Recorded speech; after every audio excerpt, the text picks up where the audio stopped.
It's a story, and I really want your take on this because in the past it's helped me so much. But now I'm not so sure. It's about a little boy who's given a cocoon, who has a butterfly inside that's ready to emerge. And when he sees it start to struggle and beat its wings against the side, he panics, thinking it's going to die if he doesn't get it out. So he quickly breaks open the cocoon, but what happened is the butterfly just flops over and dies, lifeless in his hand.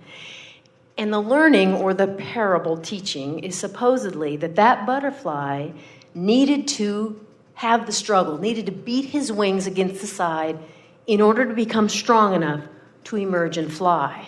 Well, actually, that's not the way we tell the story. Okay, tell it differently. The way we tell it the way you told it up to that point. But Okay. the meaning of the story is not that the butterfly needs to have the struggle in order to have strength. Yeah. It's that the butterfly needs to do it his way. Oh,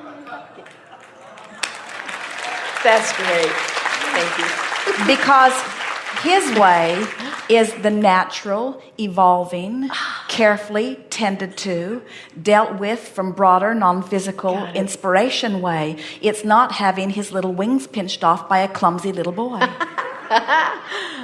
In other words, it's the same message that we're telling you all day, every day here. In other words, you have to leave everyone else out of the equation. When you allow yourself the natural evolution, it goes so much better than when you try to force it. And so we go along with most of that. In other words, you're not wanting to force something from the outside. Everything is coming forth from the inside. But you know, anybody can make just about any point from any story that they want to make. And somebody who wants to teach you that it is virtuous to have struggle would very likely turn it into that. That's right. Yes. Yeah. So struggle and contrast are not the same thing.